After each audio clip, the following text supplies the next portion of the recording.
2011 সালের বিধানসভা নির্বাচনে কংগ্রেসের টিকিটে তিনি বিধায়ক হয়েছিলেন কতুলপুর কেন্দ্র থেকে। তারপরে 14ই কংগ্রেস ছেড়ে তৃণমূল কংগ্রেসের টিকিটে লোকসভা নির্বাচনে বিষ্ণুপুর কেন্দ্র থেকে লোকসভার সাংসদ নির্বাচিত হয়েছিলেন। বর্তমানে এই রাজ্য বিজেপির বড় নাম, রাজ্য রাজনীতির বড় মুখ। তিনি আর কেউ নন, বিষ্ণুপুর কেন্দ্রের বিজেপি প্রার্থী সৌমিত্র খাঁ। সৌমিত্রবাবু, প্রথমে আপনাকে শুভেচ্ছা ও অভিনন্দন। আপনি বিজেপি থেকে দাঁড়িয়েছেন বিষ্ণুপুর কেন্দ্রে। বরাবরই মুকুল রায়ের ঘনিষ্ঠ মনে করা হয় আপনাকে, তো মুকুল রায়ের হাত ধরে কি বিজেপিতে আগমন? একটা কথা বলছি যে প্রথমত হচ্ছে দেখা যায় যে পাত্রটা কোন জায়গায় আছে। তো পাত্রটা হচ্ছে যে ভারতীয় জনতা পার্টি, যেখানে নরেন্দ্র মোদীজির নেতৃত্বে গোটা দেশ এগিয়ে চলছে, যেখানে নরেন্দ্র মোদীজির নেতৃত্বে গোটা বিশ্বে ভারতবর্ষ একটা নাম করেছে, সেই দল মুকুল রায় করছেন। এবং এটা ঠিক যে মুকুল রায়ের ঘনিষ্ঠ ছিলাম, তিনি আমায় আহ্বান জানিয়েছেন, এটা ঠিক।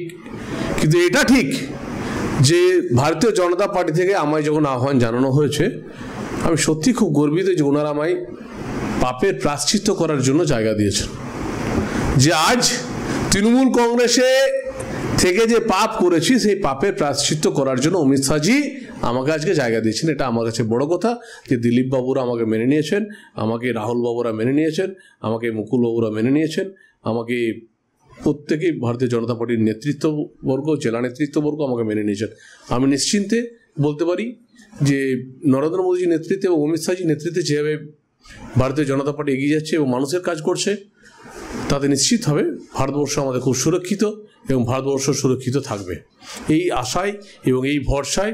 এবং নিশ্চিতভাবে 10 বছরের মধ্যে দুবার দল চেঞ্জ, সেটা নিশ্চয়ই কোনো ভালো জিনিস নয়। কিন্তু এটা ঠিক, তৃণমূল কংগ্রেস যেভাবে মানি আর হরিদাস ভাইপো যেভাবে টাকা তুলে নিয়ে যাচ্ছেন, এটা কোনোদিন মেনে নেওয়া সম্ভব নয়।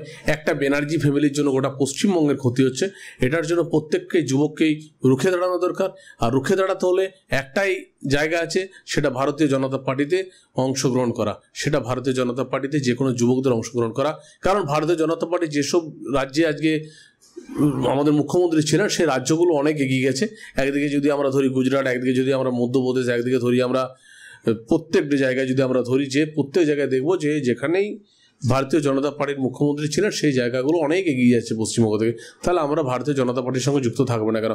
এবং প্রত্যেকের উচিত যে ভারতীয় জনতা পার্টির সঙ্গে যুক্ত থাকলে আজকে শিক্ষকরা তার ডিএ পাবেন, আজকে সমস্ত কর্মচারীরা, রাজ্য সরকারি কর্মচারীরা আজকে ডিএ পাবেন। আজকে সেই জায়গায় দাঁড়িয়ে আজ তারা খুব খারাপ অবস্থায় কাটাচ্ছেন। অথচ আমরা দেখছি এখানে কিছু মেলা হচ্ছে, যে মেলার কোনো সারমর্ম নেই, শুধু মমতা ব্যানার্জির ফটো বিক্রি করা হয়, মমতা ব্যানার্জির ফটো নিয়ে করা হয়। আর সত্যি কথা বলতে প্রত্যেক জায়গার কাটমানি, ওই একটা ব্যানার্জি পরিবার আছে, একটা কালীঘাটে একটা ব্যানার্জি পরিবার আছে, সেই ব্যানার্জি পরিবারে চলে যায়। এটা কখনোই মেনে নেওয়া সম্ভব নয়, কারণ একটা তোলাবাজি ট্যাক্স একটা দল, এটা মেনে নেওয়া সম্ভব নয়। বিষ্ণুপুর কেন্দ্রে আপনি প্রচার করতে পারছেন না কেন?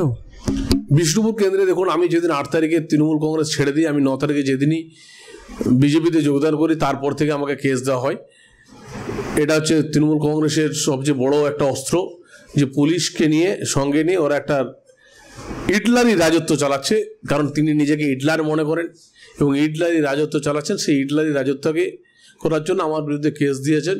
যাই হোক, আমার বিষয়টা মহামান্য হাইকোর্টের নির্দেশ মতো, কারণ বাঁকুড়া জেলায় ঢোকা নিষিদ্ধ আছে, তাই আমি ঢুকিনি। কিন্তু এটা নিশ্চিত হবে যে বাঁকুড়া জেলার 14,65,000 মানুষ ভোট দেবেন, সেখানে সৌমিত্র খাঁ প্রত্যেকের বুকে এবং অন্তরে গাথিত আছে।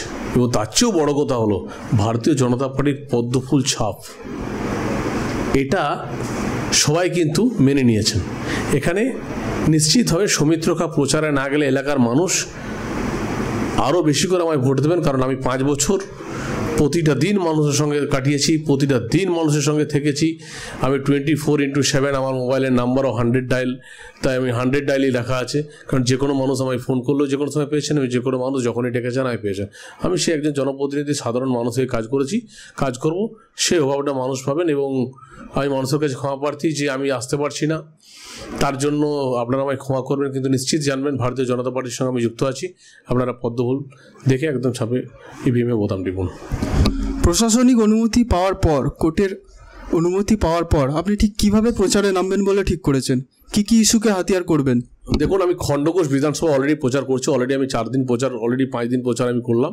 খণ্ডঘোষ বিধানসভা, একদিকে খণ্ডঘোষ এবং গর্ষিত মানুষের ব্যাপক সাড়া। আর আজকের থেকে আমাদের অনেক বড় মিছিল আমাদের নেতৃত্বে আজকে, এবং আমার ওয়াইফ নিজেও ফ্রন্টে নেমেছেন, এবং আমাদের জেলা নেতৃত্ব, আমাদের লোকসভার নেতৃত্ব সকলে মিলে আজকের থেকে আমাদের বড়জোড়ায় মিছিল শুরু হয়েছে। এবং সেখানে মানুষের স্বতঃস্ফূর্ত সাড়াতে আমরা দেখলাম যে আমরা প্রতিটা জায়গা থেকে আমরা লিড করব এবং মানুষ ভালোভাবে সাড়া দিচ্ছে। আপনি তৃণমূলকে the party of the aunt and her nephew অর্থাৎ পিসি এবং ভাইপোর দল বলেছেন, পরিবারতন্ত্রেরও অভিযোগ এনেছেন, কেন?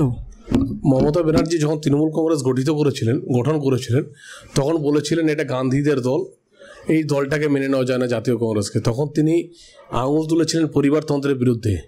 তিনি তখন বলতেন যে জ্যোতি বসু তার ছেলে চন্দন বসুর কথা, তিনি বলতেন সোনিয়া গান্ধী তার ছেলে রাহুল গান্ধীর কথা, তিনি বলতেন যে কুমারস্বামী তার ছেলে স্ট্যালিনের কথা, তিনি বলতেন যে প্রত্যেক জায়গায় মায়াবতী তার সঙ্গে ভাইপের কথা। আর আজকে দাঁড়িয়ে তিনি সেই নীতিটাকেই ভুলে গেছেন, তাই তিনি তার নিজের পরিবারের লোককে দাঁড় করানোর জন্য উঠে পড়ে লেগেছেন। সেইটা তো সম্ভব নয়। পলিটিক্সে তো সবারই নিজস্ব একটা চেতনা থাকে, সবারই একটা নিজস্ব এগিয়ে যাওয়ার ভাবনা থাকে। সেই জায়গায় দাঁড়িয়ে আজকে আমরা দেখতে পাচ্ছি যে একদম পরিষ্কারভাবে দেখতে পাচ্ছি যে এটা কোনো মতেই এটা মেনে নেওয়া সম্ভব নয়। কারণ আমি মনে করি ওর কোনো যোগ্যতাই নেই। ও একটা বক্তব্য মুখস্থ করে দিলে এবং সত্যি কথা বলতে ওর কোনো যোগ্যতা নেই। একটা যোগ্যতাহীন মানুষকে কখনোই মেনে নেওয়া সম্ভব নয়, তাই ওকে মেনে নেওয়া আর ওকে কোনোদিন সম্ভব হয়নি। আপনার কেন্দ্র বিষ্ণুপুরের জনতার কিছু দীর্ঘদিনের দাবি রয়েছে। সিলেক্টিভলি এক্সাম্পল দিতে হলে কতুলপুরের মানুষের অনেক দিনের দাবি কলেজ, সুইমিং পুল, পার্ক, এগুলো নিয়ে কখনো কিছু ভেবেছেন বা ভবিষ্যতে ভাববেন? আমার কতুলপুর নিয়ে যেটা আমার ইচ্ছা আছে, যেটা হচ্ছে দেখুন এটা বাস্তবতা, আপনার কতুলপুর জয়রামবাটি থেকে ইন্দাস যে রেল লাইনটা যুক্ত করা আমার একটা পরিকল্পনা আছে, এবং অলরেডি আমি দুটো জায়গায় রেলপথের জন্য আমি কেন্দ্রীয় নেতৃত্বের সঙ্গে কথা বলেছি, এবং তারা বলেছেন আমি দুটো দাবি রেখেছি এবং তার সঙ্গে আমার কথা হয়েছে। তারা বলেছেন এই সরকার তো আমাদের বিজেপি সরকার করছে, এনডিএ সরকার আসছে, সেই জায়গায় দাঁড়িয়ে একটা হচ্ছে আপনার বেলাতোড় টু দুর্গাপুর রেলপথ আমার নতুন একটা ভাবনা আছে, আর একটা হচ্ছে জয়রামবাটি থেকে কতুলপুর হয়ে ইন্দাসের রেলপথে সংযোগ স্থাপন করা। কারণ এটা মাত্র 30 কিলোমিটার রাস্তা, এটা এবং আলোচনা হচ্ছে, বিশেষ করে খরচাও না। এটা আমার খুব একটা দীর্ঘদিনের আমার একটা আশা আছে, কারণ কতুলপুর মানুষকে আমি খুব ভালোবাসি। আর একটা আমার যেটা হচ্ছে কতুলপুর আমি যেটা করতে চাই, কতুলপুরে একটা ছোট স্টেডিয়াম আমি করতে চাই।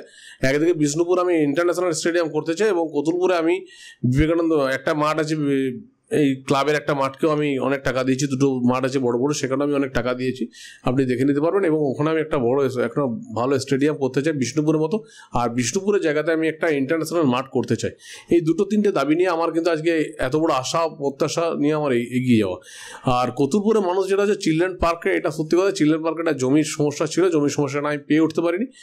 আর যেটা হচ্ছে কতুলপুরে যেটা করতে হবে সেটা হচ্ছে কতুলপুরে আলু চাষিদের জন্য ওখানে আলু প্রক্রিয়াকরণের জন্য অনেক কিছু কাজ করতে হবে, যেটা পশ্চিমবঙ্গের শিল্পটা বন্ধ হয়ে গেছে। আমার একটা ইচ্ছা আছে যে ওখানে আলু চাষিরা খুবই ক্ষতিগ্রস্ত হচ্ছেন, আলু চাষিদের জন্য অন্তত যে কোম্পানিগুলো যারা আলুর পপকর্ন থেকে শুরু করে পেপসি থেকে শুরু করে যে সমস্ত আলু নিয়ে যারা এগুলো, সেই ফরেন কোম্পানিকে আমি আনার চেষ্টা করবো। এটাই আমার হচ্ছে 5 বছরের আগে অগ্রিম ভাবনা কতুলপুরকে নিয়ে।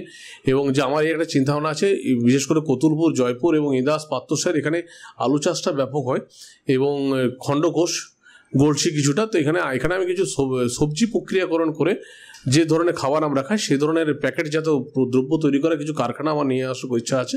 এটা আমার অলরেডি চলছে, এটাই আমি নিশ্চয়ই এই কাজটা আমি করবো। এবং এই দুটো কাজ আমি 3টে কাজ আমি খুব ধ্যান দিয়ে রেখেছি।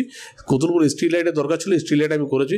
জয়রামবাড়িতে স্ট্রিট লাইটের দরকার ছিল, স্ট্রিট লাইট আমি করেছি। এবং আমার কতুলপুরের জন্য দুটোই আসে, যে জয়রামবাড়ি টু ইন্দাস রেলপথটা করা এবং বেলাতোড় টু দুর্গাপুর রেলপথটা করা, এবং ওখানে দুটো একটা স্টেডিয়াম করা, এবং আলু প্রক্রিয়াকরণ করার জন্য। কারণ আলু চাষিরা খুব বিপদের মধ্যে দেওয়া আছে। 3 বছর ধরে আলু চাষিরা আলু বিক্রি করে দাম পাচ্ছেন না, কারণ রাজ্য সরকার আজকে কোনো রাজ্যে আলু পাঠানোটা বন্ধ করে দিয়েছিলেন, এবং ওখানে পুলিশকেও ট্যাক্স দিতে হতো, পুলিশকে ট্যাক্স দিয়ে বাইরের রাজ্যে পাঠাতে পারতেন। এটা খুব একটা মহামারী আকার ধারণ করছে। আজকে অন্যান্য রাজ্যরা আলু নিজেরাই তৈরি করে নিয়েছেন, যার ফলে আমাদের আজকে পশ্চিমবঙ্গে ব্যাপক ক্ষতি হয়েছে আলু চাষিদের। এই আলু চাষিদের জন্য আগে ভাবতে হবে, কারণ আমার এলাকা খুব চাষিবাসী এলাকার মানুষ, এবং তারা যাতে শীঘ্রভাবে আলুকে নিয়ে আমার প্রক্রিয়াকরণ করতে পারে, এটাই নিয়ে আমার ভাবনা। আমরা শুনেছি আপনি খেলা খুব ভালোবাসেন, স্পোর্টসে আপনার খুব ইন্টারেস্ট আছে, তো আপনি খেলোয়াড়দের জন্য কি ভেবেছেন? দেখুন, একটা কথা হচ্ছে, আমি অনুরাগ ঠাকুর যিনি আমাদের বিসিসিআই প্রেসিডেন্ট ছিলেন, আমার একটাই চিন্তাভাবনা হচ্ছে যে বিষ্ণুপুরে যাতে একটা আন্তর্জাতিক মানে যেখানে রঞ্জি থেকে শুরু করে আন্তর্জাতিক খেলা হতে পারে, সেই ধরনের আমি একটা স্টেডিয়াম করব। এটা নিশ্চিত হবে 5 বছরের মধ্যেই হবে। তাতে যত কোটি টাকায় খরচ হোক, আমাকে ভারতীয় জনতা পার্টি, আমি দরকার মোদিজির কাছে গিয়ে আমি এটা অ্যাপিল করব। আমার কাছে এটাই আশা যে বিষ্ণুপুর খেলোয়াড়দের জন্য একটা, আমার জেলার নাম তুলতে হলে একটা বড় ইন্টারন্যাশনাল মাঠ চাই, সেই প্রত্যাশা পূরণ আমি করবো খেলোয়াড়দের জন্য। এবং প্রত্যেক জায়গায় আমি খেলোয়াড়দের যেভাবে সাজ সরঞ্জাম হেল্প করা যায় সেটা আমি চেষ্টা করব, সেটা আমি করব। বারবার বিজেপির বিরুদ্ধে সাম্প্রদায়িকতার অভিযোগ এনেছেন আপনার প্রতিপক্ষরা, কি বলবেন? দেখুন, একটা কথা বলছি যে ভারতবর্ষে যদি কেউ সাম্প্রদায়িক বা এই ধরনের ঘটনা ঘটে থাকে, তাহলে আমার মনে হয় পশ্চিমবঙ্গে যেভাবে বাস করছি তাতে যে সরকারি দল আছে তাকে আমার মনে হয় অনেকটাই তিনি এইসব ব্যভিচার করে থাকেন। কারণ ভারতীয় জনতা পার্টি একদিকে আপনার দেখুন, আমাদের শাহনাজ হোসেন লিডার আছেন। ভারতীয় জনতা পার্টিতে আজকে 3 জন প্রার্থী হয়েছেন আপনার সংখ্যালঘু সম্প্রদায়ের। ভারতীয় জনতা পার্টিতে আমাদের সবচেয়ে বড় কথা হচ্ছে মানুষের জন্য কাজ করে। ভারতীয় জনতা পার্টি একটা কথা বলে যে জয় ভারত মাতা কি জয়। ভারতীয় জনতা পার্টি এই জন্যই বলে যে ভারত মাতা জয় বলতে আমরা গোটা ভারতবর্ষকে বুঝি। কোনোদিনও আমাদের দেখুন একটাই 5 বছর চললো যেখানে কোনোভাবেই কোনো সাম্প্রদায়িক দাঙ্গা হয়নি। আমরা ওই উত্তরপ্রদেশে আমরা যোগীজিকে দেখছি, সেখানেও আমরা সুন্দর সবাই মিলে বসবাস করছি। আমরা দেখছি, যদি আপনি বলেন যে কাশ্মীর পুলওয়ামায় ঘটনায় যদি ধরুন কেউ একটা আঘাত করলো আমাদের সেনাবাহিনীর উপর, আর সেটার জন্য হাত চুপ করে বসে থাকবে, এটা কখনোই হয় না। যারা এটা রটাচ্ছে, অ্যাকচুয়ালি পশ্চিমবঙ্গে এইভাবে তৈরি করা হচ্ছে মানুষের মনে।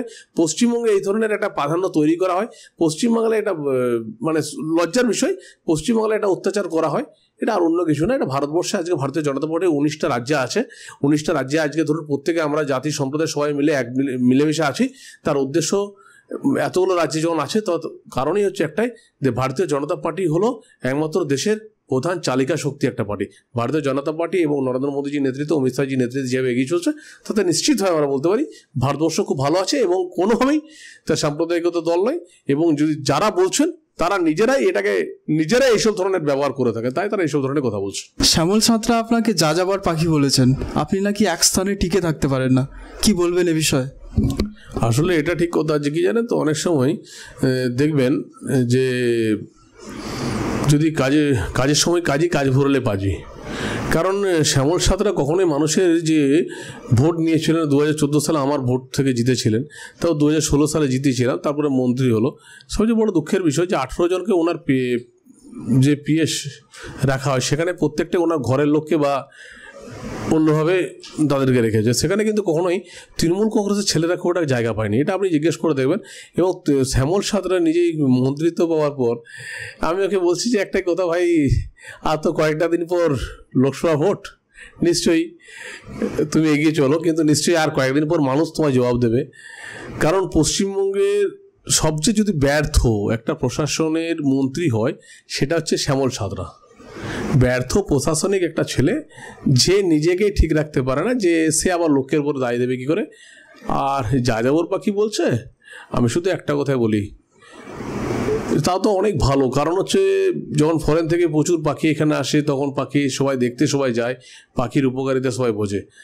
আর যদি ধরুন একটা মানে কি বলবো, একটা যার কুদৃষ্টি কুকাজ নিয়ে থাকে, সেসব ব্যক্তি সম্বন্ধে আমার আর বলা কিছু নেই, মানুষই শেষ কথা বলবে। 24 ঘন্টা যার সঙ্গে থেকেছি, বিষ্ণুপুর, কতুলপুর, জয়পুর, আমি এটা ঠিক কথা যে আমি যেটা মেনে নিতে পারিনি যে পঞ্চায়েত ভোট অন্ততকে মানুষকে নিজের ভোট নিজে দিতে হবে, এটা আমি চেয়েছিলাম। কারণ পঞ্চায়েত দপ্তরের মন্ত্রী মানে একদিকে দাঁড়িয়েছেন মন্ত্রী সুব্রত মুখার্জি বাবু, আর একদিকে দাঁড়িয়েছেন শ্যামল সাঁতরা। তাদের নির্দেশ ছিল এবং জননেত্রী নির্দেশ ছিল, সরকারের নির্দেশ ছিল যে হ্যাঁ, পঞ্চায়েত ভোটে মানুষ ভোট দিতে পারবে না। এটাকে ব্যতীত করেই তো আজকে সবাই ছেড়ে এসেছি দলটাকে। কারণ এবং সেখানে বাঁকুড়া লোকসভায় যিনি দাঁড়িয়েছেন, তিনিও একটা বলতে পারো যে হিটলার, এবং তার সঙ্গে সাথে যিনি বিষ্ণুপুর লোকসভায় দাঁড়িয়েছেন, তিনিও একজন মানুষকে ভোট না দেবার যে কায়েম চেষ্টা করেছেন এবং ভোট করাননি।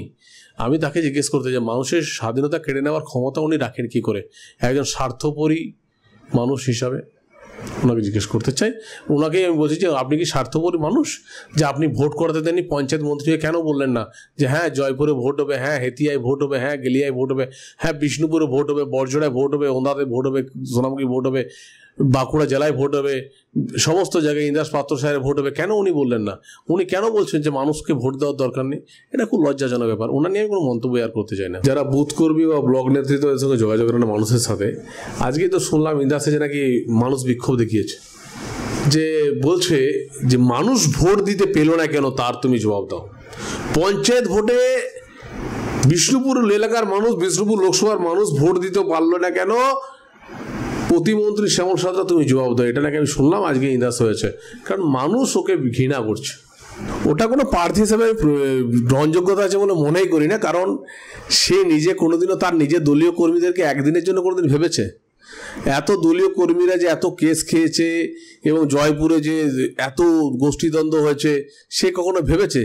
সে তো সবসময় একটা টিমকে বাদ দিয়ে দিত।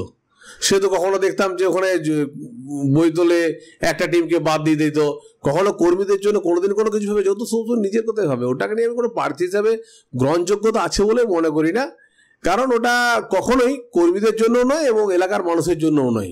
বিষ্ণুপুর কেন্দ্রে এখন প্রতিদ্বন্দ্বী হিসেবে আপনি কাকে সব থেকে শক্তিশালী মনে করছেন? প্রথমত কথা হচ্ছে, ভারতবর্ষে এমন এমন জায়গা আছে যেখানে সরকারি দল না থাকলেও কোনো সাংসদ 8 বার, কোনো সাংসদ 5 বার, কোনো সাংসদ 6 বার জিতেছেন। আমার সবচেয়ে চিন্তা হচ্ছে যে আমার নিজের সঙ্গে লড়াই করতে হবে, কারণ আমি 1,49,685 ভোটে জিতেছি। আমার এই টার্গেটটাকে অতিক্রম করাটাই হচ্ছে আমার জীবনের সবচেয়ে বড় চ্যালেঞ্জ, এবং আমি এটাকে টার্গেট করব। আমি যারা প্রতিদ্বন্দ্বী আছে তাদেরকে মনে করি না আমার কোনো প্রতিদ্বন্দ্বী, কারণ তারা সেকেন্ড থার্ড পজিশনের জন্য লড়াই করবে, কিন্তু বিষ্ণুপুরে প্রথম পজিশন আমি থাকবো। তাই আমার ব্যবধান কতটা থাকবে সেটা নিয়ে আমি চিন্তিত, এবং আমি নিশ্চিতভাবে আমি 1.5 লক্ষ যে ভোট আমি পেয়েছিলাম সেটাকে আমি ওভারকাম করবো। 2014-তে আপনি প্রায় 46% ভোট পেয়েছিলেন।